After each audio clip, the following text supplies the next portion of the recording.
Every once in a while, something very interesting will come into my mom's library. We live in a small town, so people often go to the library for answers. Knowing that my mother has an extensive background in researching things, like history and geology, those are the people we get the most often, actually. People with questions about their own family history. Oftentimes they'll come in with partial records and ask my mother to fill in the gaps. She's always more than happy to do it. Not only is she good at it, but it also serves an acceptable reprieve from the relative boredom of a small town life. I enjoy helping her out too from time to time, and hearing about the cases she works on. Some of them are interesting and tell stories that you wouldn't believe. Murders, secret graves, sordid suicides, and a million other gritty pieces of humanity that have been swept under the rug. Since I was a child, this has fascinated me, but I wish that my mother hadn't taken on this last case. It was an elderly woman, living on the edge of town, who brought the photo album in. She claimed it wasn't hers, and she didn't know where it had come from. It belonged to my mother, but I'm certain that none of the pictures are from her own family. She must have gotten them from someone, but for the life of me, I just don't know who. I'm sure it belongs to someone in town. Perhaps you can find the original owners. My mother was all too eager to agree. After all, she loves a good mystery. She could never walk away from one. So the woman handed over her the album and left in good spirits, glad to be rid of it as it was cluttering up her house. I didn't understand that last statement until I saw it. And let me tell you, the album is huge. And perhaps the most ridiculous thing I've ever seen, actually. The cover is thick and heavy, definitely made out of wood, and bound with a fabric that was probably once resplendent, but now resembles a slice of dilapidated old carpet from a murder house. The pages are thick, too, but of what material I'm not entirely sure. They are burgundy in color, and each page holds about 4 photographs. And the photographs. My mom partially squealed when she first saw them. The latest pictures are from 1910, with the majority of the pictures from the mid-1800s. The pictures are clear, and most of them are labeled with first names, which my mother found very interesting. "Why no last names?" she muttered as we looked through the pictures. She didn't seem to mind. It just added to the mystery. It would be a fun challenge. But something about those pictures really freaked me out. I mean, I was really, really uncomfortable, and I just couldn't really explain why. There wasn't anything strange about them, but I found that I didn't want to look at them very long. I just felt like I stumbled across something I shouldn't have. After a few weeks, my mother seemed to have reached a dead end with the album. No matter how hard she looked, she was unable to identify its original owner. Although an S was inscribed in the middle clasp, none of the families in the area with the last names beginning with S seemed to have any connection to the album. And the more my mother looked, the more confused she became. "Maybe it isn't from her town at all," she mused to me one afternoon. "Maybe it's from somewhere else. That woman's mother could have gotten it from another acquaintance or another family member. At this point, we'll never know, but I really don't think it's from around here." I sort of shrugged it off. I was kind of glad it came to nothing. It made me feel a little more relaxed. But it shouldn't have. As a last resort, my mom decided to stop at the old town cemetery. It was in use up until the mid-1900s, at which point it was too full, and a new one was opened up closer to the edge of town. The cemetery was fairly dilapidated now, but my mother did her best to take care of the gravestones that were left, hoping to preserve some of history. Mom asked me to go with her, and I came along, for the lack of any better to do. Would it be terribly strange to say that I rather liked the old cemetery? It always seemed so peaceful to me, and the strange quiet had a tendency to still my nerves. Sometimes I would even go there myself, just to walk around and get a grip on life.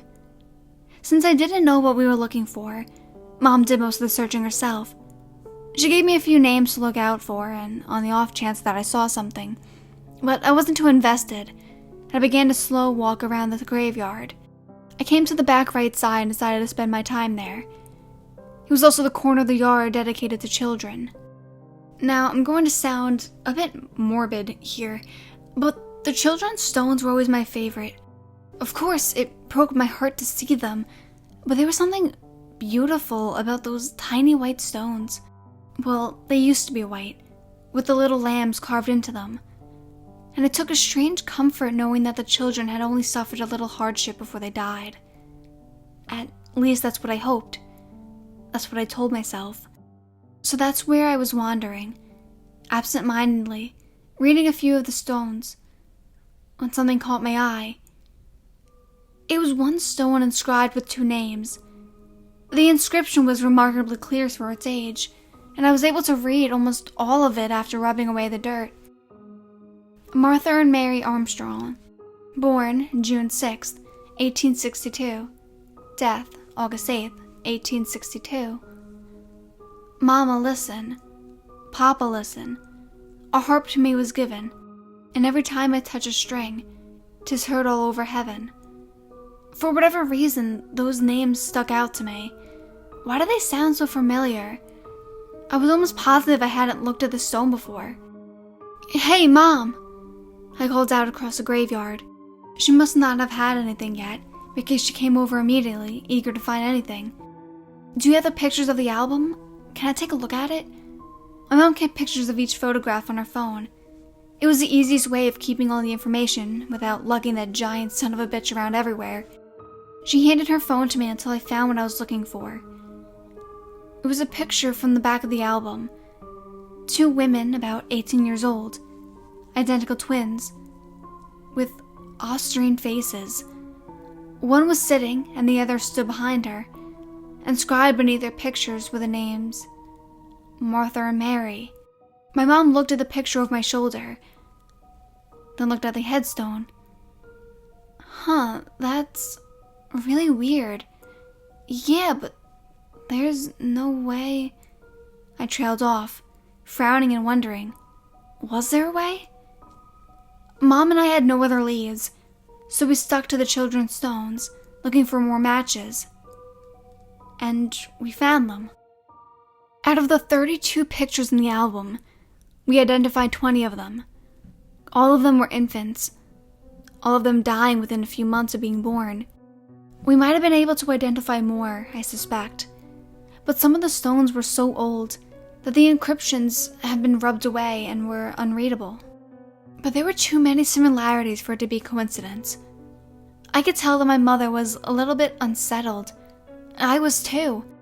But we took pictures of all the stones and recorded the epitaph so we could take a closer look at them at home. My mom decided to go to the country courthouse and try to find any remaining records of the infants, although neither of us held much hope. Dead children don't leave many records, unfortunately. As for me, well, I couldn't get rid of the nagging feeling that I was missing something.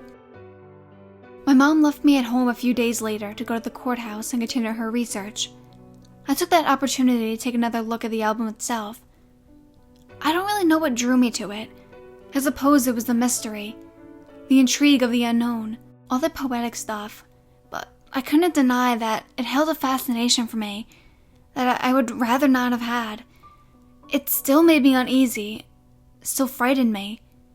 At this time, I noticed something even stranger about it. I had been running my hands along the edge of the back cover when I felt a ridge under my finger. I lifted the book to get a better view, at which point I realized that a portion of the stitching over the cover didn't match the rest of it.